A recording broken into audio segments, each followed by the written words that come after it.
Hi all, welcome to Leads Academy Smart Plus app. എല്ലാവരെയും മറ്റൊരു English ക്ലാസ്സിലേക്ക് സ്വാഗതം ചെയ്യുകയാണ്. നമുക്കറിയാം ഇംഗ്ലീഷിന്റെ എക്സാം എടുക്കാറാവുന്നു. ഇതാ ഓണപരീക്ഷ നമ്മുടെ മുമ്പിൽ 18-ാം തീയതി മുതൽ എക്സാം തുടങ്ങുകയാണ്. എങ്ങനെയുണ്ട് പ്രിപ്പറേഷൻ ഒക്കെ? അടിപൊളിയല്ലേ? നല്ലതുപോലെ പഠിക്കുന്നില്ലേ എല്ലാവരും? ഈ പ്രാവശ്യത്തെ എക്സാമിന് നല്ലതുപോലെ സ്കോർ ചെയ്യാനായിട്ട് എല്ലാവരും ശ്രദ്ധിക്കുക. അപ്പൊ നമ്മൾ ഇന്നത്തെ ക്ലാസ്സിൽ നമ്മൾ ചെയ്യാൻ പോകുന്നത് നമ്മളൊരു മോഡൽ ക്വസ്റ്റ്യൻ, ഇംഗ്ലീഷിന്റെ ഒരു മോഡൽ ക്വസ്റ്റ്യൻ ഡിസ്കസ് ചെയ്യാനായിട്ടാണ് പോകുന്നത്. എങ്ങനെയൊക്കെയാണ് ക്വസ്റ്റ്യൻ്റെ പാറ്റേൺ, എങ്ങനെയൊക്കെ ക്വസ്റ്റ്യൻസ് വരും, എങ്ങനെയാണ് നമ്മൾ ആൻസർ ചെയ്യേണ്ടത്, ഈ കാര്യങ്ങളാണ് നമ്മൾ ഇന്നത്തെ ക്ലാസ്സിൽ ഡിസ്കസ് ചെയ്യാനായപ്പോൾ പോകുന്നത്. അപ്പൊ എല്ലാവരും റെഡി അല്ലേ? അപ്പം ഇംഗ്ലീഷിന് നമുക്ക് 80-ലാണ് മാർക്ക് ഉള്ളത്. ആ 80-ൽ നമുക്ക് 70-ന് മേളിൽ മാർക്ക് മേടിച്ച് A+ലേക്ക് 75-ന് മേളിൽ മാർക്കിലേക്ക് എത്തിക്കാനുള്ള ശ്രമമാണ് നമ്മൾ ചെയ്യേണ്ടത്. അപ്പം നല്ലതുപോലെ പഠിച്ചൊരുങ്ങാനുള്ള ഒരു അവസാന ശ്രമത്തിലേക്ക് നമ്മൾ പോവുകയാണ്. അപ്പം ഇന്നത്തെ ക്ലാസ്സിൽ നമ്മൾ ഡിസ്കസ് ചെയ്യാൻ പോകുന്നത് ഒരു മോഡൽ ക്വസ്റ്റ്യൻ ആണ്. അതായത് ഗവൺമെന്റ് ഇറക്കിയ ഒരു മോഡൽ ക്വസ്റ്റ്യൻ ആണ് നമ്മൾ ഡിസ്കസ് ചെയ്യാനായിട്ട് പോകുന്നത്. എങ്ങനെ ക്വസ്റ്റ്യൻ വരും, എങ്ങനെ ആൻസർ ചെയ്യണം. അപ്പൊ നമുക്ക് ക്ലാസ്സിലേക്ക് പോയാലോ? Okay, come. അപ്പൊ ഫസ്റ്റത്തെ നമുക്കറിയാം, ആസ് യൂഷ്വൽ എപ്പോഴും ചോദിക്കുന്ന ക്വസ്റ്റ്യൻ ആണ് ഏത്? Reading comprehension. അതായത് നമ്മൾ പഠിച്ച ഏതെങ്കിലും ഒരു പാഠത്തിൽ നിന്ന് ഒരു ക്വസ്റ്റ്യൻ, ഒരു പാസേജ് തരും. ആ പാസേജിൽ നിന്ന് 5 ക്വസ്റ്റ്യൻ, 5 ക്വസ്റ്റ്യന് 5 മാർക്ക്. ഓക്കെ, ഈ 5 മാർക്ക് മേടിക്കാന്ന് പറഞ്ഞാൽ വളരെ സിമ്പിൾ ആണ്. കാരണം എന്താണ്? ഇതിന്റെ ആൻസർ ഈ പാസേജിൽ കിടപ്പുണ്ട്. നമ്മളത് കണ്ടെത്തി എഴുതേണ്ട കാര്യം മാത്രമേ ഉള്ളൂ. It is very very very easy അല്ലേ? നമുക്ക് എല്ലാവർക്കും ചെയ്യാൻ പറ്റുന്ന ഒരു കാര്യമാണ്. അപ്പൊ അതുകൊണ്ട് ഈ പാസേജ് നല്ലതുപോലെ വായിക്കുക. വായിച്ചതിന് ശേഷം ഇതിന്റെ ഉത്തരങ്ങൾ കണ്ടെത്തുക. ക്വസ്റ്റ്യൻ അനുസരിച്ച് ഉത്തരം എഴുതുക. അതാണ് ഏറ്റവും ഇമ്പോർട്ടന്റ്. ക്വസ്റ്റ്യൻ അനുസരിച്ച് ഉത്തരം എഴുതുക എന്ന് പറയുന്ന സമയത്ത് നമ്മൾ പാസേജില് ഐ എന്നൊക്കെ പറഞ്ഞ് കിടക്കുവാണെങ്കിൽ അതിങ്ങോട്ട് മാറ്റി എഴുതുന്ന സമയത്ത് ഹിയോ ഷിയോ എന്നൊക്കെ ആക്കി മാറ്റി എഴുതാനും കൂടെ ശ്രദ്ധിക്കണം. അപ്പോൾ നമ്മൾ ക്വസ്റ്റ്യൻ അനുസരിച്ച് ആൻസർ എഴുതാനായിട്ട് ശ്രദ്ധിക്കാം. അപ്പൊ ഈ പാസേജ് തന്നിരിക്കുന്നത് നമ്മുടെ ഫസ്റ്റ് ചാപ്റ്റർ ആയ a very old man with enormous വിങ്സിലെ ആയിരുന്നു. ആ ലാസ്റ്റ് പാർട്ടിലാണ് once morning Elisenda was cutting the some bunches of onion തൊട്ട് ഹൊറിസോൺ ഓഫ് ദ സീ എന്നുള്ളതായിരുന്നു ക്വസ്റ്റ്യൻസ്. ഇതിൽ നിന്ന് 5 ക്വസ്റ്റ്യൻ 5 മാർക്ക്. ഇതിൽ നിങ്ങൾക്ക് നോക്കിയാൽ അറിയാം, ഇതിൽ മൂന്നാമത്തെ ക്വസ്റ്റ്യന് എന്ത് തന്നിട്ടുണ്ട്? ഓപ്ഷൻ തന്നിട്ടുണ്ട്. ആ ഓപ്ഷൻ അനുസരിച്ച് നമ്മൾ എടുത്തെഴുതിയാൽ മതി. അതുപോലെ തന്നെ 5-ാമത്തെ ക്വസ്റ്റ്യന് വീണ്ടും ഓപ്ഷൻ തന്നിട്ടുണ്ട്. അത് നമ്മൾ നോക്കി എഴുതിയാൽ മതി. അപ്പം ഈ ഒരു ക്വസ്റ്റ്യൻസ് നിങ്ങൾ കൃത്യമായിട്ട് അറ്റൻഡ് ചെയ്യാനായിട്ട് ശ്രദ്ധിക്കാം. നമുക്കറിയാം നമ്മുടെ പരീക്ഷ 80 മാർക്കിന്റെയാണ്. ആ 80 മാർക്കിന് നമുക്കുള്ള ടൈം എന്ന് പറയുന്നത് 2.5 മണിക്കൂറാണ്. 2.5 മണിക്കൂറിൽ നമുക്ക് കൂൾ ഓഫ് ടൈം 15 മിനിറ്റ്സ് ഉണ്ട്, 15 മിനിറ്റ് ഉണ്ട്. അപ്പൊ മക്കളെല്ലാവരും ചെയ്യേണ്ട ഒരു കാര്യം എന്ന് പറഞ്ഞാൽ ഈ കൂൾ ഓഫ് ടൈം കൃത്യമായിട്ട് നിങ്ങൾ ഉപയോഗിക്കുക. ആ ഒരു സമയത്ത് നമ്മൾ വെറുതെ അങ്ങോട്ടും ഇങ്ങോട്ടും തിരിഞ്ഞ് സമയം കളയാതെ ക്വസ്റ്റ്യൻസ് കൃത്യമായിട്ട് വായിക്കുക. നമ്മളെല്ലാവരും ഏറ്റവും അവസാന പരീക്ഷ കഴിഞ്ഞിട്ട് നമ്മൾ പറയുന്ന അയ്യോ ആ ക്വസ്റ്റ്യൻ ഞാൻ കണ്ടില്ലായിരുന്നു, ആ ക്വസ്റ്റ്യൻ ഞാൻ കാണാതെ പോയി എന്നൊക്കെ പലപ്പോഴും കമന്റുകൾ പറയുന്നാറുണ്ട്. അപ്പൊ നമ്മൾ ശ്രദ്ധിക്കേണ്ട ഏറ്റവും കാര്യം എന്ന് വെച്ചാൽ കൂൾ ഓഫ് ടൈം കൃത്യമായിട്ട് ഉപയോഗിക്കുക. ക്വസ്റ്റ്യൻസ് കൃത്യമായിട്ട് വായിക്കുക. ഇല്ലെങ്കിൽ നമുക്ക് മാർക്ക് സ്കോർ ചെയ്യാൻ പറ്റില്ല മക്കളെ. നമ്മൾ പ്ലാൻ ചെയ്യുക. അതായത് ഓർ ക്വസ്റ്റ്യനുകളുണ്ട്, ഏത് ക്വസ്റ്റ്യൻ ഞാൻ അറ്റൻഡ് ചെയ്യണം, ഇതൊക്കെ നമ്മൾ കൂൾ ഓഫ് ടൈമിൽ കൃത്യമായിട്ട് പ്ലാൻ ചെയ്യാനുള്ള സമയമാണ്. അത് കൃത്യമായിട്ട് നിങ്ങൾ എല്ലാവരും ചെയ്യുക. അപ്പോൾ ഫസ്റ്റത്തെ പാസേജ് ക്വസ്റ്റ്യൻ, അതിൽ നിന്ന് 5 ക്വസ്റ്റ്യൻ ഇതിൽ നിങ്ങൾ നോക്കിയാൽ മതി. ഞാൻ ഇതിന്റെ ആൻസറും കൂടി ഇതിൽ കൊടുത്തിട്ടുണ്ട്. നിങ്ങൾക്ക് ഇത് റെഫർ ചെയ്യാവുന്നതാണ്. അതിന്റെയും ആൻസർ ഓപ്ഷൻ ക്വസ്റ്റ്യൻസിൽ ബോൾഡായിട്ട് റെഡിൽ കൊടുത്തിട്ടുണ്ട്. ബാക്കി എല്ലാത്തിന്റെയും ആൻസർ അതിന്റെ തൊട്ട് താഴെ കൊടുത്തിട്ടുണ്ട്. ഇതാണ് അതിന്റെ ആൻസർ കൊടുത്തിരിക്കുന്നത്. ഇതൊക്കെയാണ് അതിന്റെ ആൻസർ ആയിട്ട് കൊടുത്തിരിക്കുന്നത്. അപ്പൊ അത് കൃത്യമായിട്ട് വായിച്ചു നോക്കുക. ഇതാണ് ഫസ്റ്റത്തെ സെഷൻ. രണ്ടാമത്തെ സെഷൻ എന്ന് പറയുന്നത് 6 മുതൽ 9 വരെയുള്ള ചോദ്യങ്ങളാണ്. ഈ 6 വരെയുള്ള 9 വരെയുള്ള ചോദ്യങ്ങൾ നമുക്ക് ചോദിച്ചിരിക്കുന്നത് ഫ്രണ്ട്സ് റോമൻസ് കൺട്രിമാൻ എന്ന് പറയുന്ന പോയത്തിൽ നിന്നുള്ള ക്വസ്റ്റ്യൻ ആണ്. പോയത്തിന്റെ ലൈൻസ് തന്നിട്ടുണ്ട്. അതിൽ നിന്ന് 4 ക്വസ്റ്റ്യന് 4 മാർക്ക്. ഓക്കെ, നമുക്ക് ഈ പ്രാവശ്യം പഠിക്കാനായിട്ട് ആകപ്പാട് ഒരു പോയം മാത്രമേ ഉള്ളൂ, ഫ്രണ്ട്സ് റോമൻസ് കൺട്രിമാൻ എന്ന് പറയുന്നത്. കാരണം നമുക്കറിയാം നമുക്ക് പഠിക്കാനുള്ളത് ഫിനിക്സ് റൈസസ് വരെയാണ്. അപ്പൊ ഫിനിക്സ് റൈസസ് വരെയുള്ള 5 പാഠങ്ങൾ കൃത്യമായിട്ട് പഠിച്ചു വരുന്ന സമയത്ത് ഏറ്റവും കൂടുതൽ ഫോക്കസ് ചെയ്ത് പഠിക്കേണ്ട പാഠമാണ് ഫ്രണ്ട്സ് റോമൻസ് കൺട്രിമാൻ. കാരണം എന്താണ്? ആ ഒരു പാഠത്തിൽ നിന്ന് തന്നെ 9 അല്ലെങ്കിൽ 10 മാർക്ക് ഷുവറാണ്. എന്തായാലും നമുക്ക് കിട്ടാൻ പോകുന്ന മാർക്കാണ്. അപ്പൊ അതുകൊണ്ട് അത് നല്ലതുപോലെ പഠിക്കുക. അപ്പൊ ഇതിൽ നിന്ന് 4 ക്വസ്റ്റ്യൻസ് ആണ് ചോദിച്ചിരിക്കുന്നത്. Passage he was my friend faithful and just to me തൊട്ട് Brutus is an honourable man വരെ വരുന്നതാണ് സ്റ്റാൻസാസ്. ഇതിൽ നിങ്ങൾക്ക് നോക്കിയാൽ അറിയാം. ഇതിൽ ഒരു ക്വസ്റ്റ്യൻ എന്ന് പറയുന്നത് എപ്പോഴും പോയറ്റിക് ഡിവൈസ് ആയിരിക്കും ചോദിക്കുക. ഇവിടെ കൃത്യമായിട്ട് ചോദിച്ചിട്ടുണ്ട് which poetic device is used in the given line. ഈ ഗിവൺ ലൈനിൽ ഉപയോഗിച്ചിരിക്കുന്ന പോയറ്റിക് ഡിവൈസ് ഏതാണെന്നുള്ളത് അതിന്റെ ആൻസർ ഞാനിവിടെ കൊടുത്തിട്ടുണ്ട്. അത് അലിട്രേഷൻ ആണ്. ഇനി ആദ്യത്തെ ക്വസ്റ്റ്യൻ നോക്കിയാൽ മതി. What does Antony say Caesar when the poor cried. Okay, ഇതുപോലെ തന്നെ 9 വരെയുള്ള ക്വസ്റ്റ്യൻസ് ആണ് നമുക്ക് ഇതിൽ കൊടുത്തിരിക്കുന്നത്. അതിൽ ഒരു ക്വസ്റ്റ്യൻ നമുക്ക് നേരത്തെ തന്നതുപോലെ തന്നെ ഓപ്ഷൻ ഉള്ള ക്വസ്റ്റ്യൻ ആണ്. ആ ഓപ്ഷൻ നമ്മൾ എഴുതിയാൽ മതി. പിന്നെയും നമുക്കിവിടെ ഇതിൽ റിറ്റോറിക്കൽ ക്വസ്റ്റ്യൻ പോയറ്റിക് ഡിവൈസ് കണ്ടെത്തി എഴുതാനായിട്ട് പറഞ്ഞിട്ടുണ്ട്. റിറ്റോറിക്കൽ ക്വസ്റ്റ്യൻസ് നിങ്ങൾക്ക് അറിയില്ലെങ്കിൽ പോലും എളുപ്പമാണ്. ആ ലൈനിൽ തന്നിരിക്കുന്നതിൽ ക്വസ്റ്റ്യൻ മാർക്കിൽ അവസാനിക്കുന്നത് ഏതാണോ അതാണ് റിറ്റോറിക്കൽ ക്വസ്റ്റ്യൻസ്. ഇനി നമുക്ക് കണ്ടുപിടിക്കാൻ ബുദ്ധിമുട്ടാണെങ്കിൽ ആ കാര്യം മാത്രം ഓർത്താൽ മതി, അങ്ങനെ ഒരു ക്വസ്റ്റ്യൻ ചോദിച്ചിട്ടുണ്ടെങ്കിൽ. അപ്പൊ അതാണ് 4 മാർക്കിൽ. ഇത് 4 മാർക്ക് നമുക്ക് ഉറപ്പിക്കത്തില്ലേ? ഇപ്പൊ 5, 4, 9 മാർക്കായി. ഇനി അടുത്തത് അപ്രിസിയേഷൻ ആണ്. അപ്രിസിയേഷന് 4 മാർക്ക് അല്ലെങ്കിൽ 5 മാർക്കിന്റെ ക്വസ്റ്റ്യൻ ആണ്. ഇതിൽ നമുക്ക് ഇതേപോലെ തന്നെ പാസേജ് തന്നിട്ടുണ്ട്. ആ പാസേജിനെ ബേസ് ചെയ്തുകൊണ്ട് എഴുതണം. അപ്പൊ അതിൽ കൃത്യമായിട്ട് പറഞ്ഞിട്ടുണ്ട് focusing on it persuasive techniques, tone, literary device. ഇതിനെല്ലാം ബേസ് ചെയ്തുകൊണ്ട് വേണം നിങ്ങൾ അപ്രിസിയേഷൻ എഴുതാൻ. അപ്രിസിയേഷൻ എപ്പോഴും 4 പാരഗ്രാഫാണ് വേണ്ടത്. ഫസ്റ്റത്തെ പാരഗ്രാഫിൽ ഇൻട്രഡക്ഷനിൽ പോയറ്റിനെ കുറിച്ച്, theme, type, poem tells about, ഇതാണ് ഫസ്റ്റ് പാരഗ്രാഫ്. പിന്നെ ഈ പോയറ്റ് 2 സ്റ്റാൻസയായിട്ട് ഡിവൈഡ് ചെയ്യുന്നുണ്ട്. ഈ 2 സ്റ്റാൻസയിനെ 2 പാരഗ്രാഫ് ആക്കുക. അതിന്റെ എക്സ്പ്ലനേഷൻ അതിൽ എഴുതുക. 4ാമത്തെ പാരഗ്രാഫ് എന്ന് പറയുന്നത് ഇത്രയും സ്റ്റാൻസിയിൽ ചോദിച്ചിരിക്കുന്ന പോയറ്റിക് ഡിവൈസുകൾ ഏതാണെന്ന് കണ്ടെത്തുക. ആ പോയറ്റിക് ഡിവൈസുകൾ 4ാമത്തെ പാരഗ്രാഫിൽ എഴുതുക.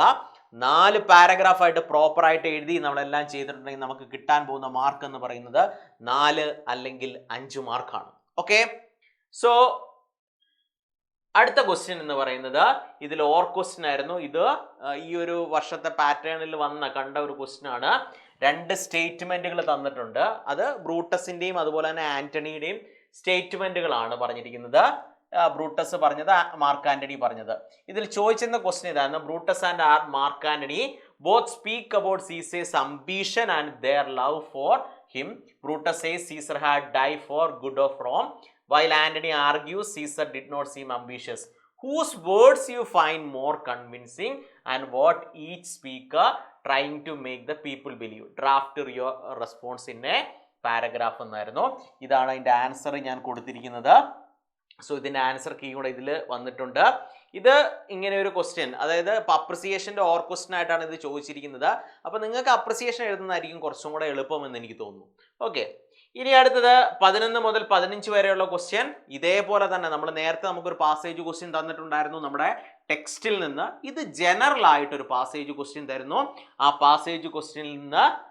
പാസേജിൽ നിന്ന് 5 ക്വസ്റ്റ്യൻസ് ചോദിക്കുന്നു. ആ 5 ക്വസ്റ്റ്യന് 5 മാർക്ക്. ഈസി ആയിട്ട് ആർക്കും ചെയ്യാൻ പറ്റുന്ന ക്വസ്റ്റ്യൻസ്. ഈ പാസേജിൽ എൻ്റെ ആൻസർ ഉണ്ട്. അതിൽ നിങ്ങൾ ഇതിൽ നോക്കിയാൽ അറിയാം. 11ാമത്തെ ക്വസ്റ്റ്യൻ, 13ാമത്തെ ക്വസ്റ്റ്യൻ, 15ാമത്തെ ക്വസ്റ്റ്യൻ, ഇതിനൊക്കെ ഓപ്ഷൻസ് ഉണ്ട്. ആ ഓപ്ഷൻസ് അനുസരിച്ചാണ് എഴുതിയാൽ മതി. അപ്പൊ ഇത്രയും ഈസി ആയിട്ട് നമുക്ക് 5 മാർക്ക് മേടിക്കാൻ പറ്റുന്ന ക്വസ്റ്റ്യൻ ആണ്. അപ്പോൾ ഡോണ്ട് ലീവ് ഇറ്റ്. നമ്മൾ കൃത്യമായിട്ട് ഇത് ആൻസർ ചെയ്യുക. അതാണ് പറഞ്ഞ കൂൾ ഓഫ് ടൈമിൽ കൃത്യമായിട്ട് ഇതൊക്കെ വായിച്ചു നോക്കണം. ദെൻ നെക്സ്റ്റ് പാർട്ട് എന്ന് പറയുന്നത് നമ്മുടെ 7 മാർക്കിന്റെ ക്വസ്റ്റ്യനിലേക്ക് വരുന്നതാണ്. 7 മാർക്കിന്റെ ക്വസ്റ്റ്യനിൽ 2 ക്വസ്റ്റ്യൻ ആണ് ചോദിക്കുന്നത്. അതിൽ ഓർ ക്വസ്റ്റ്യൻ ഉണ്ട്. അതിൽ ഓറിന് അറ്റൻഡ് ചെയ്താൽ മതി. ഇതിൽ ചോദിച്ചിരിക്കുന്ന ഇതിന്റെ ആക്റ്റിക്കില് ഇതിനെ ബേസ് ചെയ്തുകൊണ്ട് എഴുതാനായിട്ടാണ് ചോദിച്ചത്. ഓക്കെ, റിവ്യൂ ആണ് ചോദിച്ചത്. റിവ്യൂ എഴുതാനായിട്ടാണ് ചോദിച്ചത്. ഇത് റിവ്യൂ, ഒരു സ്മോൾ റിവ്യൂ ഞാൻ ഇതിൽ കൊടുത്തിട്ടുണ്ട്. 7 മാർക്കിന്റെ ക്വസ്റ്റ്യൻ എഴുതുമ്പോൾ എല്ലാവരും ശ്രദ്ധിക്കുക. 5 പാരഗ്രാഫായിട്ട് ഡിവൈഡ് ചെയ്ത് എഴുതുക. എസ്സേ ക്വസ്റ്റ്യൻ ആണ്. മിനിമം 2 പേജെങ്കിലും എഴുതുക. 2 പുറമെങ്കിലും എഴുതിയിരിക്കണം. എങ്കിലേ നമുക്ക് 7 മാർക്ക് അവകാശപ്പെടാൻ പറ്റുള്ളൂ. അപ്പോൾ അതുകൊണ്ട് കൃത്യമായിട്ട് 7 മാർക്കിൻ്റെത് സ്കോർ ചെയ്യാനായിട്ട് ശ്രദ്ധിക്കാം. ഒന്ന് റിവ്യൂ ഓഫ് ദ ആറ്റിക് ആണ്. അതിന് heading review of in the attic നമ്മൾ ഹെഡിങ് കൊടുത്തു. എന്നിട്ട് നമ്മൾ അതിനെ ബേസ് ചെയ്തിട്ട് എഴുതുന്നു. അതിൽ നമുക്കറിയാം അത് ആരാണ് എഴുതിയത്, എന്താണ് അതിൽ പറയുന്നത്, ഈ കാര്യങ്ങൾ ഏതാണ്. In the attic is a touching real life account of വാഡിസ്വാപ്പ് സ്പിൽമാൻ. അപ്പൊ നമുക്കത് അറിയാം. അപ്പൊ ഇതിനെ ബേസ് ചെയ്തുകൊണ്ട് നമ്മൾ എഴുതിയ റിവ്യൂ ആണ്. ഇതിൽ നമ്മുടെ അഭിപ്രായങ്ങളോടെ, ഈ സ്റ്റോറിയെ കുറിച്ച് നമ്മുടെ അഭിപ്രായങ്ങളോടെ വരുന്നു. രണ്ടാമത്തെ ഓപ്ഷൻ ക്വസ്റ്റ്യൻ ഉണ്ടായിരുന്നത് റൈറ്റപ്പ് ആണ്. റൈറ്റപ്പ് ഇതിൽ നമുക്ക് നോക്കിയാൽ അറിയാം, ഫസ്റ്റത്തെ ഇതിലും ഹിന്റ് തന്നിട്ടുണ്ട്, രണ്ടാമത്തേലും ഹിന്റ് തന്നിട്ടുണ്ട്. ഹിന്റിനെ ബേസ് ചെയ്തുകൊണ്ട് നമുക്ക് എഴുതാൻ പറ്റും. അതിൽ എന്തൊക്കെയാണ് വരേണ്ടതെന്ന് കൃത്യമായിട്ട് അതിൽ കൊടുത്തിട്ടുണ്ട്. ഹിൻസിൽ നിങ്ങൾക്ക് എഴുതാനായിട്ട് പറ്റും. അപ്പൊ ഇതിൽ രണ്ടാമത്തെ ശ്രീകാന്ത് ബോലയുടെ സ്പീച്ചിനെ കുറിച്ച്, ഐ വിൽ ഫ്ലൈനെ കുറിച്ച് ആണ് ചോദിച്ചിരിക്കുന്നത്. എങ്ങനെ ഓണ്ടർപ്രണർഷിപ്പ് ആയി അതിനെ ബേസ് ചെയ്ത് എക്സാമ്പിളിൽ ബേസ് ചെയ്തിട്ട് എഴുതാനാണ്. അപ്പൊ അദ്ദേഹത്തിന്റെ ഇതിൽ വരേണ്ട ഹിന്റ് ഇവിടെ കൊടുത്തിട്ടുണ്ട്. ഈ ക്വസ്റ്റ്യനും വളരെ സിമ്പിൾ ആയിരുന്നു. റൈറ്റപ്പ് എഴുതാൻ എല്ലാവർക്കും പറ്റുന്നതാണ്. ആ ലെസനെ ബേസ് ചെയ്തുകൊണ്ട് 7 മാർക്കാണ്. നേരത്തെ പറഞ്ഞ പോലെ 5 പാരഗ്രാഫ് ആയിട്ടാണ് എഴുതേണ്ടത്. അപ്പൊ 7 മാർക്ക് ഉറപ്പിച്ചില്ലേ? ഇനി അടുത്തത് ഇതിന്റെ ആൻസർ ആണ്. ശ്രീകാന്ത് ബോലയുടെ ഇതിന്റെ ആൻസർ ആണ് ഈ കൊടുത്തിരിക്കുന്നത്. ഇനി അടുത്തത് നമുക്ക് വീണ്ടും ചോദിച്ചിരിക്കുന്ന 6 മാർക്കിന്റെ ക്വസ്റ്റ്യൻ ആണ്. 16ാമത്തെ ക്വസ്റ്റ്യൻ. അതിന്റെ എയും ബിയും ഉണ്ടാവും. അതിൽ ഏതെങ്കിലും ഓർമ്മ അറ്റൻഡ് ചെയ്താൽ മതി. ഇപ്പൊ ഇതില് ഫിനിക്സ് റൈസസിനെ ബേസ് ചെയ്തുകൊണ്ട് നരേഷൻ എഴുതാനായിട്ടാണ് ചോദിച്ചിരിക്കുന്നത്. The narrate the story of Bablu in your own words bringing out the key turning point in his journey. ഇപ്പൊ യുവർ ഓൺ പോയിന്റ്സ് എന്ന് പറയുമ്പോൾ നരേഷനിൽ ഐ എന്ന് വെച്ച് എഴുതേണ്ട കാര്യമില്ല. ആ ഒരു ഇൻസിഡന്റിനെ നമ്മൾ അവതരിപ്പിച്ചാൽ മാത്രം മതി. 6 മാർക്കാണ്. ഇതും ഈസി ക്വസ്റ്റ്യൻ ആയിരുന്നു. അപ്പൊ നരേഷൻ, നരേറ്റീവ്, ഇതതിന്റെ ആൻസർ ആണ് കൊടുത്തിരിക്കുന്നത്. അതിന് നമ്മളൊരു ഹെഡിങ് എന്തായാലും കൊടുക്കണം. Babloo's journey from school drop out to school social innovator. ഇതാണ് അതിന്റെ ഹെഡിങ് കൊടുത്തത്. അതിനെ ബേസ് ചെയ്തുകൊണ്ടുള്ള ആൻസർ. ഓക്കെ, അടുത്തത് 17B ആയിട്ട് ചോദിച്ചത് Arunachalam Muruganantham has transformed the lives of countless women by promoting dignity and health. ഇതിനെ, അതായത് അതിനെ ബേസ് ചെയ്തുകൊണ്ട് ഞാൻ മുഴുവനായിട്ട് ക്വസ്റ്റ്യൻ വായിക്കുന്നില്ല, നിങ്ങൾക്ക് കാണാമല്ലോ. ലെറ്റർ ഓഫ് അപ്രിഷിയേറ്റിംഗ്, അദ്ദേഹത്തിന്റെ എഫേർട്ടിനെ അപ്രിഷിയേറ്റ് ചെയ്തുകൊണ്ട് നിങ്ങൾ എഴുതുന്ന ലെറ്റർ. ഇത് ഏത് ടൈപ്പ് ലെറ്റർ ആണ്? ഫോർമൽ ലെറ്റർ ആണ്. ഇപ്പൊ ഫോർമൽ ലെറ്ററിന്റെ ഫോർമാറ്റ് നിങ്ങൾക്ക് കൃത്യമായിട്ട് അറിയാം. ഫ്രം അഡ്രസ് വേണം. ഓക്കെ, ഇവിടെ റൈറ്റേഴ്സ് അഡ്രസ് എന്നാ കൊടുത്തിട്ടുള്ളൂ. എഴുതുന്ന ആളുടെ ഫ്രം വേണം, പിന്നെ ടു ഡേറ്റ് വേണം, ടു വേണം, then salutation dear sir, subject you are inspiring the efforts to promoting minister hygiene. എന്നിട്ട് നമ്മൾ ഇത് ഇൻട്രഡക്ഷൻ ഒക്കെ കൊടുത്ത് 3 പാരഗ്രാഫ് ആയിട്ട് ഡിവൈഡ് ചെയ്ത് എഴുതാനായിട്ട് ശ്രദ്ധിക്കുക. ഓക്കെ, ഇതിന് കിട്ടാൻ പോകുന്ന മാർക്ക് എന്ന് പറയുന്നത് 6 മാർക്കാണ്. It is also A very easy question for you.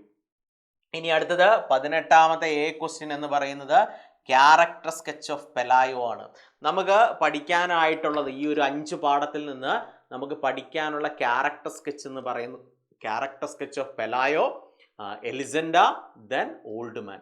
അപ്പൊ ഇത് 3 പഠിച്ചാൽ നമുക്ക് 5 മാർക്ക് ഉറപ്പിക്കാം. 5 അല്ല 6 മാർക്കാണ് ചോദിച്ചിരിക്കുന്നത്.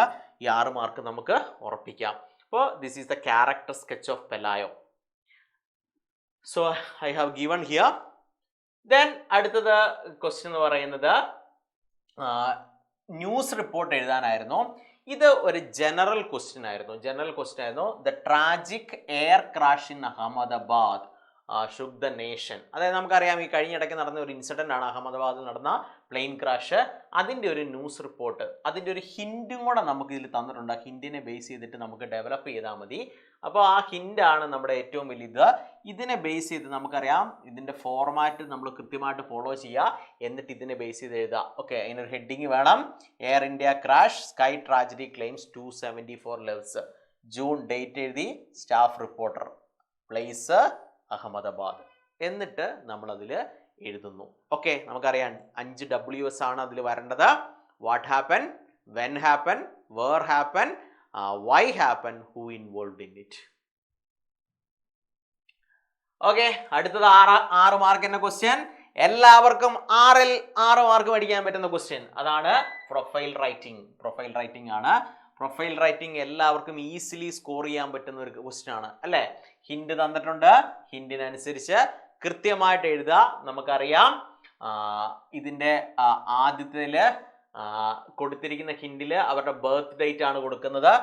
ഫുൾ ഡേറ്റ് ആണെങ്കിൽ ഓൺ വെച്ച് നമ്മൾ ഫില്ല് ചെയ്യുന്നു. അവരുടെ birth place at, then country ആണെങ്കിൽ ഇന്ന്, ഇതൊക്കെ വെച്ച് നമ്മൾ ചെയ്യുന്നു. പിന്നെ അദ്ദേഹം he was A celebrated American novelist. കൃത്യമായിട്ട് നമ്മൾ ആ ഹിൻഡിനെ സെന്റൻസ് ആക്കിയാൽ ഫുൾ മാർക്കാണ്. ഈസിലി ആർക്കും മേടിക്കാൻ പറ്റുന്ന സാധനം. അപ്പോൾ അത് മിസ്സാക്കരുത്. 6 മാർക്ക്. ഓക്കെ, ഇനി അടുത്തത് 19ാമത്തെ ക്വസ്റ്റ്യൻ ആണ്. 19ാമത്തെ ക്വസ്റ്റ്യൻ എന്ന് പറയുന്നത് കോൺവെർസേഷൻ ആണ്. Okay, conversation between Elisenda and Pelayo about the angel flying away. അതായത് ഏഞ്ചൽ ലാസ്റ്റ് പറന്നു പോയതിന് ശേഷം എലിസന്റെയും അതുപോലെ തന്നെ പെലായോ നടത്തുന്ന കോൺവെർസേഷൻ ആണ്. അതിന് കൊടുത്തിരിക്കുന്ന മാർക്ക് എന്ന് പറയുന്നത് 4 ആണ്. നമുക്ക് 5 മാർക്ക് വരെ അതിൽ കിട്ടാവുന്നതാണ്. നമുക്കറിയാം എന്തെല്ലാം കാര്യങ്ങൾ അതിൽ വേണം. ഒരു ക്വസ്റ്റ്യൻ ടാഗ് വേണം, പിന്നെ ഒരു യെസ് ഓർ നോ ക്വസ്റ്റ്യൻ വേണം, ദെൻ ഒരു WH ക്വസ്റ്റ്യൻ വേണം, ദെൻ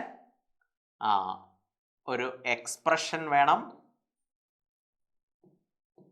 ഇത്രയും കാര്യമെങ്കിലും മിനിമം അതിൽ വരാനായിട്ട് നിങ്ങൾ ശ്രദ്ധിക്കുക. കോൺവെർസേഷൻ എഴുതുന്ന സമയത്ത് ഇത് കൃത്യമായിട്ട് എഴുതാനായിട്ട് ശ്രദ്ധിക്കുക. അതിന് ഓർ ക്വസ്റ്റ്യൻ ആയിട്ട് ചോദിച്ചത് ഇതുവരെ നമുക്ക് റെയർ ആയിട്ട് ചോദിച്ചിട്ടുള്ള, ആദ്യമായിട്ട് നമ്മുടെ പുതിയ സിലബസിനനുസരിച്ച് വന്നൊരു ക്വസ്റ്റ്യൻ ആയിരുന്നു അഡ്വർടൈസ്മെന്റ് ജിങ്കിൾ എഴുതാനായിട്ട്. ജിങ്കിൾസ് നമുക്കറിയാമല്ലോ. അതിന് ഹിൻഡ് തന്നിട്ടുണ്ട്. ഹിൻഡിനെ ബേസ് ചെയ്തുകൊണ്ടാണ് നമ്മൾ എഴുതേണ്ടത്. അതിന് 4 മാർക്ക്. അപ്പം നമുക്ക് ഏറ്റവും സുപരിചിതമായ ക്വസ്റ്റ്യൻ എന്ന് പറയുന്നത് ഈ കോൺവെർസേഷൻ ആണ്. നമുക്ക് അത് വേണമെങ്കിൽ എഴുതാം. ഇനി അടുത്തത് 21ാമത്തെ ക്വസ്റ്റ്യൻ എന്ന് പറയുന്നത് ഡയറി എൻട്രി ആണ്. Prepare the officer's diary on the day that capturing his thoughts about Spillman and his fears and his hope for the end. Diary entry നമുക്കറിയാം. ഡയറിയുടെ ഫോർമാറ്റ് കൃത്യമായിട്ട് ഫോളോ ചെയ്യുക. ആ ഡയറി എഴുതുന്ന സമയത്ത് അതൊരു ബോക്സിൽ എഴുതുക. പ്രോപ്പറായിട്ട് ഡേറ്റും ഡേയും ടൈമും കൊടുക്കുക. എന്നിട്ട് അന്നത്തെ ഇതിന് ഫസ്റ്റ് പേഴ്സൺ ഐയിൽ എഴുതാനായിട്ട് ശ്രദ്ധിക്കുക. ഡയറി റൈറ്റിങ്ങിന് ഇവിടെ കൊടുത്തിരിക്കുന്ന മാർക്ക് എന്ന് പറയുന്നത് 4 മാർക്കാണ്. അത് 5 മാർക്ക് വരെ വരാവുന്നതാണ്. So that is the diary entry. അടുത്തത് ചോദിച്ചിരിക്കുന്നത് ഇവന്റ് ഇൻവിറ്റേഷൻ ആണ്. ഇവന്റ് ഇൻവിറ്റേഷൻ ആണ് നമ്മൾ ഇതിൽ ചെയ്ത ഒരു സാധനമാണ്. ഓക്കെ, നമ്മുടെ ശ്രീകാന്ത് ബോലയുടെ ലെസണിൽ നമ്മുടെ ഇൻവിറ്റേഷൻ പഠിച്ചതാണ്. നമ്മുടെ പഴയ നോട്ടീസിന്റെ അതേ ഫോർമാറ്റാണ് അതിനുള്ളത്. അത്യാവശ്യം അതേ സെയിം സാധനമാണ്. ഇതിനെ ബേസ് ചെയ്തുകൊണ്ട് ഇതിൽ ചോദിച്ചിരിക്കുന്ന അരുണാചലം മുരുകനാഥ് ഇതിനെ ഇൻവൈറ്റ് ചെയ്തുകൊണ്ട് same necessary to such date venue. Okay, event ഇത്രയും കാര്യങ്ങളെ, അതായത് ഏത് ഡേക്കാണ് വേൾഡ് ഹെൽത്ത് ഡേക്ക് ഇൻവൈറ്റ് ചെയ്തുകൊണ്ടുള്ളത് നമുക്കതിൽ പഠിക്കാനുണ്ടായിരുന്നു ലെസണിൽ. അപ്പോൾ അതിനെ ബേസ് ചെയ്തുകൊണ്ട് നമുക്കറിയാം നോട്ടീസ് തയ്യാറാക്കുന്ന പോലെ സ്കൂളിൻ്റെ പേര്, പ്രോഗ്രാം, പിന്നെ അദ്ദേഹത്തിന് ഇൻവൈറ്റ് ചെയ്തുകൊണ്ട് അദ്ദേഹത്തിൻ്റെ പേര് അദ്ദേഹത്തിന് ഇൻവൈറ്റ് ചെയ്യുക. എന്നിട്ട് പ്ലേസ്, ഡേറ്റ് കാര്യങ്ങളൊക്കെ വരണം. ആരാണ് ലെറ്റർ എഴുതുന്നത്, ഇൻവിറ്റേഷൻ എഴുതുന്നത്, അല്ലെങ്കിൽ ഇൻവൈറ്റ് ചെയ്തുകൊണ്ട് ഇൻവിറ്റേഷൻ എഴുതുന്നത്, അത് നമ്മൾ കൊടുക്കുന്നു. ഇതിന് നമുക്കറിയാം ഇതിലും നമുക്ക് 4 മാർക്ക് അല്ലെങ്കിൽ 5 മാർക്കാണുള്ളത്. ഇതും ഈസിയാണ്. അടുത്തത് വീണ്ടും 5 മാർക്ക് നമുക്ക് വെറുതെ തരുന്ന ഒരു ക്വസ്റ്റ്യൻ. ഏതാണ്? ഒരു കണ്ടന്റ് തന്നിട്ടുണ്ടാവും. ഒരു ബോക്സ് ഓഫ് കണ്ടന്റ് നമുക്ക് തന്നിട്ടുണ്ടാവും. ഈ ബോക്സ് ഓഫ് കണ്ടന്റിനെ ബേസ് ചെയ്തുകൊണ്ട് നമുക്ക് തരുന്നു 5 ക്വസ്റ്റ്യൻ. 5 മാർക്ക് വെറുതെ തരുന്നു. അത് ആർക്കും മേടിക്കാവുന്ന ക്വസ്റ്റ്യൻ. കാരണം ഇതിൻ്റെ ആൻസർ ഇവിടെ തന്നെയുണ്ട്. അതിനും ഓപ്ഷൻ ക്വസ്റ്റ്യൻസ് 2 എണ്ണം. Okay, it is very very very easy for you അല്ലേ? അപ്പോൾ ഇത് നമുക്ക് ഈസിലി സ്കോർ ചെയ്യാം 5 മാർക്ക്. ഇനിയാണ് നമുക്ക് എല്ലാവർക്കും ബുദ്ധിമുട്ടുള്ള ഒരു പാർട്ടിലേക്ക് വരുന്നത്. അതാണ് ഗ്രാമർ പാർട്ട്. ഗ്രാമർ പാർട്ടിൽ നമുക്കറിയാം ഇംഗ്ലീഷിന് ആസ് യൂഷ്വൽ 23 മാർക്ക് അല്ലെങ്കിൽ 21 മാർക്കിന് ഗ്രാമർ പാർട്ടിൽ നിന്ന് ക്വസ്റ്റ്യൻ ഉണ്ടാകും. ആ ക്വസ്റ്റ്യന് നമുക്ക് എങ്ങനെ ഈസി ആയിട്ട് മാർക്ക് സ്കോർ ചെയ്യണം അത് നിങ്ങൾ കൃത്യമായിട്ടൊന്ന് ശ്രദ്ധിക്കുക. ആദ്യം എഡിറ്റ് ദ പാസേജ് ആണ്. കഴിഞ്ഞ പ്രാവശ്യത്തെ പോലെ അല്ല, ഈ സെഷനിലൊക്കെ മാർക്ക് അവർ കുറച്ചിട്ടുണ്ട്. 6 എണ്ണം എഡിറ്റ് ചെയ്യാനുണ്ട്. 1/2 മാർക്ക് വെച്ച് 3 മാർക്കാണ് കൊടുത്തിരിക്കുന്നത്. ഇതിപ്പോൾ മോഡൽ ക്വസ്റ്റ്യൻ വന്നുകൊണ്ടായിരിക്കാം. ചിലപ്പോൾ നമുക്ക് റിയൽ ക്വസ്റ്റ്യൻ വരുന്നത് 4 മാർക്ക് വരെ ഉണ്ടാകാം. ഇപ്പോൾ നമ്മൾ എഡിറ്റ് ദ പാസേജിൽ നമ്മൾ ഏറ്റവും കൂടുതൽ ശ്രദ്ധിക്കേണ്ട കുറച്ച് കാര്യങ്ങളുണ്ട്. എന്തൊക്കെ മിസ്റ്റേക്സ് ആണ് വരിക? ഒന്ന് സ്പെല്ലിംഗ് ഇറേഴ്സ് വരും, സ്പെല്ലിംഗ് മിസ്റ്റേക്കുകൾ വരും. അത് ഐഡൻറ്റിഫൈ ചെയ്യണം. സബ്ജക്റ്റ് വേർബ് എഗ്രിമെൻറ്റ്, സബ്ജക്റ്റും വെർബും എങ്ങനെയാണ് എഗ്രി ചെയ്യുന്നത്, അതായത് ഓക്സിലറി പ്രോപ്പർ ആയിട്ടാണോ വന്നിരിക്കുന്നത്, വെർബ് പ്രോപ്പർ ആയിട്ടാണോ വന്നിരിക്കുന്നത്, അതൊന്ന് ഓർത്ത് വയ്ക്കുക. ഏറ്റവും ഇമ്പോർട്ടൻ്റ് ആയിട്ട് 2. പിന്നെ മോഡൽ ഓക്സിലറീസ് ആയ ക്യാന്, മേയ്, മൈറ്റ്, അതുപോലെ തന്നെ കുഡ്, ഷുഡ്, ഇതൊക്കെ വന്നിട്ടുണ്ടെങ്കിൽ എപ്പോഴും അതിൻ്റെ വെർബ്, അതായത് ഫോർ എക്സാമ്പിൾ കുഡ് വെന്റ് എന്ന് പറഞ്ഞിട്ട് കൊടുത്ത് ഇത് അണ്ടർലൈൻ ചെയ്തിട്ടുണ്ടെങ്കിൽ നിങ്ങളൊരു കാര്യം മനസ്സിലാക്കിയോ, ഇങ്ങനെയുള്ളതിൻ്റെ എല്ലാം മോഡൽ ഓക്സിലറീസിന് ശേഷം എപ്പോഴും നമുക്ക് വരിക V1 ഫോം ആയിരിക്കും. ഇങ്ങനെ ഒരു മിസ്റ്റേക്സ് ചോദിക്കാറുണ്ട്. ഓക്കെ, അത് കൃത്യമായിട്ട് ഓർത്തിരിക്കുക. പിന്നെ നമുക്ക് അടുത്തത് ആർട്ടിക്കിൾസ്, എ ആൻഡ് ദയുടെ യൂസേജിൽ വരുന്ന ഇത്, പിന്നെ ടെൻസസിൻ്റെ മിസ്റ്റേക്സ് വരുന്നുണ്ട്. പിന്നെ 2+ ഇൻഫിനിറ്റീവ്, അതായത് വെർബിന് മുമ്പായിട്ട് ടു കിടക്കുന്നുണ്ടെങ്കിൽ, ഓക്കെ, ടു ഗോൺ എന്നാണ് കിടക്കുന്നത് വിചാരിക്കുക. ഇതിൽ വെർബിന് മുമ്പായിട്ട് ടു കിടക്കുന്നുണ്ടെങ്കിൽ എപ്പോഴും 2+ ഇൻഫിനിറ്റീവ് എന്നാണ് പറയുന്നത്. അതിൻ്റെ കൂടെ എപ്പോഴും V1 മാത്രമേ ഉപയോഗിക്കുള്ളൂ, വെർബിൻ്റെ കൂടെ V1 മാത്രമേ ഉപയോഗിക്കുള്ളൂ. അത് കൃത്യമായിട്ട് ഓർത്തിരിക്കുക. അപ്പോൾ എഡിറ്റ് ദ പാസേജ് അങ്ങനെ കൃത്യമായിട്ട് ചെയ്യുക. അടുത്തത് 5 മാർക്കിൻ്റെ ക്വസ്റ്റ്യൻ ആണ്, ഫ്രേസൽ വെർബാണ്. ഫ്രേസൽ വെർബ് ചെയ്യുന്ന അവസരത്തിൽ നിങ്ങൾ ശ്രദ്ധിക്കേണ്ട ഏറ്റവും വലിയ കാര്യം എന്ന് പറഞ്ഞു കഴിഞ്ഞാൽ ഓപ്ഷൻസ് താഴെ കിടപ്പുണ്ട്, അതിനെ ബേസ് ചെയ്തുകൊണ്ട് നിങ്ങൾ എഴുതിയാൽ മതി. ചില സമയത്ത് ഇതിൽ കൊടുത്തിരിക്കുന്ന മെയിൻ വെർബുകൾ മാറ്റി എഴുതേണ്ടതായിട്ട് വരും അവിടുത്തെ കൊടുത്തിരിക്കുന്ന സെൻറ്റൻസിൽ. ഇപ്പോൾ ഇത് കുറച്ചും കൂടി ഈസി ആക്കി അത് തന്നെ അതിൻ്റെ പാസ്റ്റ് ടെൻസ് ഫോമൊക്കെയാണ് കൊടുത്തിരിക്കുന്നത്. ഇതിൽ നിന്ന് കൃത്യമായിട്ട് എഴുതാനായിട്ട് ശ്രദ്ധിക്കുക. നമുക്ക് അറിയാം, നമുക്ക് ഫസ്റ്റ് ടേമിലും നമുക്ക് പഠിക്കാനുള്ള ഒരു 15 ഓക്സിലറീസ് ഓൾറെഡി നമുക്ക് ടെക്സ്റ്റിലുണ്ട്. അത് നല്ലതുപോലെ പഠിച്ചിട്ട് പോവുക. ചിലപ്പോൾ അതിൽ നിന്ന് തന്നെയായിരിക്കും 5 മാർക്ക് കിട്ടാൻ പോകുന്നത്. അതിൻ്റെ മീനിങ് കൃത്യമായിട്ട് പഠിച്ചിട്ട് പോവുക. Then you can score in that area. Okay, അടുത്തത് വീണ്ടും 3 മാർക്കിൻ്റെ ക്വസ്റ്റ്യൻ ആണ്. ഇത് കഴിഞ്ഞ കൊല്ലം 4 മാർക്കിന് ചോദിച്ചാണ്, ഇപ്പോൾ 1 മാർക്ക് കുറച്ചിട്ടുണ്ട്. എന്താണ്? പ്രിപ്പോസിഷൻസ് ഫില്ല് ചെയ്യാൻ വേണ്ടിയിട്ടാണ്. ഇതും നിങ്ങൾക്ക് ഈസി ആയിട്ട് സ്കോർ ചെയ്യാൻ പറ്റുന്ന ഏരിയ ആണ്. അത് മിക്കവാറും നമ്മുടെ ഒരു പാഠഭാഗത്തിൽ നിന്ന് തരുന്നതായിരിക്കും. ആ പാഠഭാഗത്തിനെ ബേസ് ചെയ്തുകൊണ്ട് നമ്മൾ എഴുതുന്ന കാര്യമാണ്. ഓക്കെ, ഇത് കൃത്യമായിട്ട് ശ്രദ്ധിക്കുക. ഇനി അടുത്തത് നമുക്ക് വരുന്നത്, ഇതിൻ്റെയൊക്കെ ആൻസർ ഞാൻ ഇതിൻ്റെ താഴെ കൊടുത്തിട്ടുണ്ട് കേട്ടോ, നിങ്ങൾക്ക് കാണാം. അത് ഇതാണ് ഇതിൻ്റെ ആൻസർ. എഡിറ്റ് ദ പാസേജിൻ്റെ ഇതാണ്. രണ്ടാമത് ഫ്രേസൽ വെർബിൻ്റെ ഇതാണ്. അടുത്തത് ഇതാണ് പ്രിപ്പോസിഷൻസിൻ്റെ. അടുത്തത് കോൺവെർസേഷൻ ഫില്ലിംഗ് ആണ്. 5 മാർക്ക്. നമുക്കറിയാം കോൺവെർസേഷൻ നമുക്ക് ടോട്ടൽ 11 മാർക്കിൻ്റെ വരെ ചോദിക്കുന്നു. ഇതിൽ നമുക്കറിയണം, നിങ്ങൾ ശ്രദ്ധിക്കേണ്ട 1-2 കാര്യം നമുക്കറിയാം. ഏതൊക്കെയാണ് വരിക? Question tag. നേരത്തെ കോൺവെർസേഷനിൽ പറഞ്ഞതുപോലെ തന്നെ ക്വസ്റ്റ്യൻ ടാഗിന് 1 മാർക്ക്, പിന്നെ എസ് ഓർ നോ ക്വസ്റ്റ്യന് 1 മാർക്ക്, WH ക്വസ്റ്റ്യന് 1 മാർക്ക്, ഈഫ് ക്ലോസിന് 1 മാർക്ക്, ഹാഡ് ബെറ്റർ 1 മാർക്ക്. എത്രയായി? 1, 2, 3, 4, 5, അങ്ങനെ 5 മാർക്ക്. ഇതാണ് കോൺവെർസേഷനിൽ നമ്മൾ സ്കോർ ചെയ്യേണ്ട ഏരിയകൾ എന്ന് പറയുന്നത്. അപ്പോൾ എങ്ങനെ നമുക്ക് ഇതിനെ ഐഡന്റിഫൈ ചെയ്യാം? വളരെ സിമ്പിളാണ്. നിങ്ങൾ ആദ്യം നോക്കുക, ക്വസ്റ്റ്യൻ ടാഗ് ആണെങ്കിൽ ഒരു സെന്റൻസിന്റെ അവസാനം കോമ ഇട്ടതിന് ശേഷം ചെറിയ ഡാഷ് ക്വസ്റ്റ്യൻ മാർക്ക് ആണെങ്കിൽ അപ്പം തന്നെ വിചാരിച്ചോളൂ അത് ക്വസ്റ്റ്യൻ ടാഗ് ആണ്. അതിന് തൊട്ട് താഴെ എസ് ഒന്നും കൂടെ വന്നിട്ടുണ്ടെങ്കിൽ ഉറപ്പിച്ചു that is A question tag. Okay, അപ്പോൾ ഇവിടെ ക്വസ്റ്റ്യൻ ടാഗ് യൂസ് ചെയ്യുക. ഇത് സിമ്പിൾ ആയതായിരുന്നു. R×U ആണ് വരിക. ദെൻ എസ് വിത്ത് ഡിറ്റാച്ച്മെന്റ്. ഇവിടെ ഒരു ലോങ് ഡാഷും ലാസ്റ്റ് ക്വസ്റ്റ്യൻ മാർക്കാണ്. അപ്പോൾ അതിൻ്റെ തൊട്ട് താഴത്തെ എപ്പോഴും നോക്കേണ്ടത് കോൺവെർസേഷൻ ഫില്ല് ചെയ്യാൻ നേരത്തെ അതിൻ്റെ തൊട്ട് താഴത്തെ ലൈൻ നോക്കുക. ആ ലൈനെ ബേസ് ചെയ്തിട്ട് വേണം എഴുതാനായിട്ട്. ഇവിടെ I am worried about surviving the street എന്നാണ് വരിക. അപ്പോൾ ഇവിടെ ക്വസ്റ്റ്യൻ ആയതുകൊണ്ട് ഇവിടെ എസ് വരാത്തത് കൊണ്ടും WH ക്വസ്റ്റ്യൻ ആണെന്ന് ഐഡന്റിഫൈ ചെയ്യുക.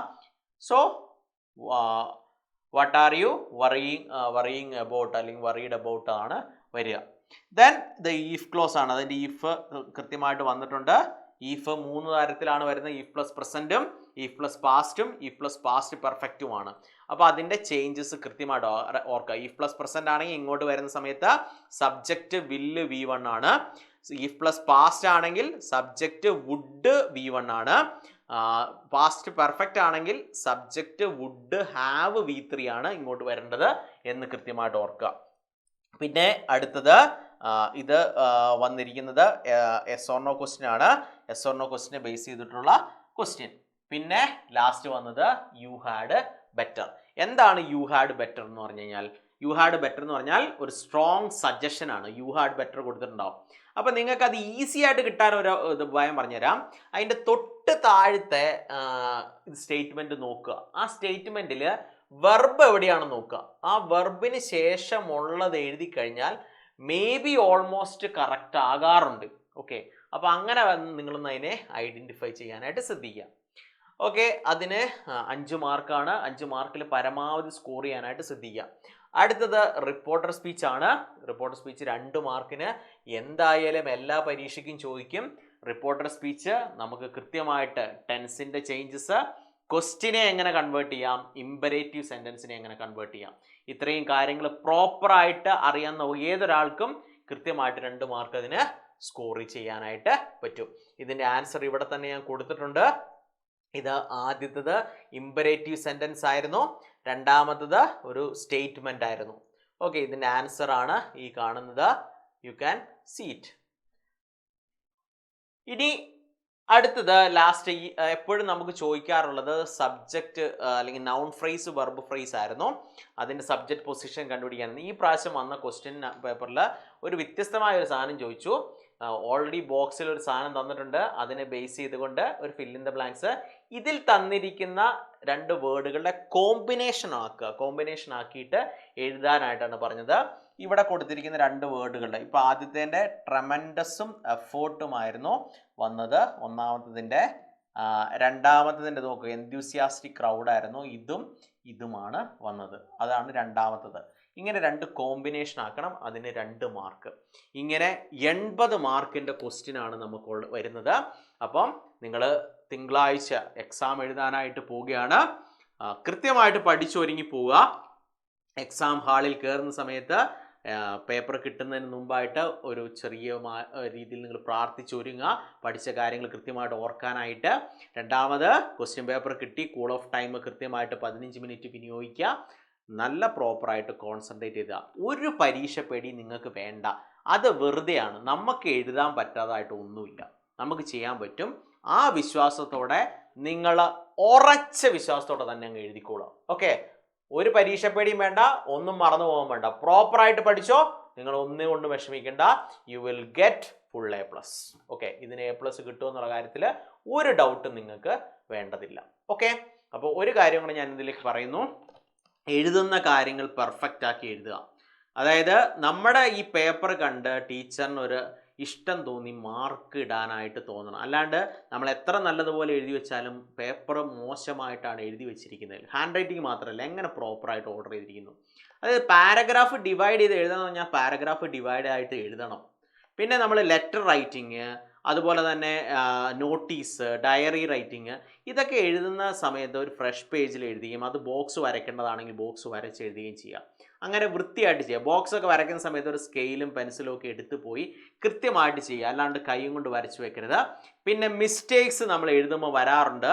ആ മിസ്റ്റേക്സിന് ഒരു സിംഗിൾ കട്ട് അല്ലെങ്കിൽ ഡബിൾ കട്ട്, അല്ലാണ്ട് കുത്തി വരച്ച് വെക്കരുത്. ഈ പേപ്പർ കാണുന്ന സമയത്ത് ടീച്ചേഴ്സിന് ഒരു ഇറിറ്റേഷൻ തോന്നും. അപ്പോൾ അതുകൊണ്ട് അങ്ങനെയൊന്നും വരാതെ രീതിയിൽ ഇതേ ഒരു സിസ്റ്റം നിങ്ങൾ ഇപ്പോഴേ പഠിച്ചാൽ ഫൈനൽ എക്സാം വരുന്ന സമയത്ത് നിങ്ങൾക്ക് പ്രോപ്പറായിട്ട് എക്സാമിന് എഴുതാൻ പറ്റും. ഓക്കെ, അപ്പോൾ അതൊന്ന് ശ്രദ്ധിക്കുക. അപ്പോൾ എക്സാം നല്ലതുപോലെ എല്ലാവരും എഴുതുക, A+ മേടിക്കുക. അപ്പോൾ wish you all the best. നമുക്ക് ഓണം കഴിഞ്ഞ്, ഓണം സെലിബ്രേഷനൊക്കെ കഴിഞ്ഞ് നമുക്ക് അടുത്ത ക്ലാസ്സുകൾ നമ്മൾ തുടങ്ങുന്നതായിരിക്കും. അപ്പോൾ എക്സാം അടിപൊളിയായിട്ട് എഴുതാം. Best wishes and happy Onam.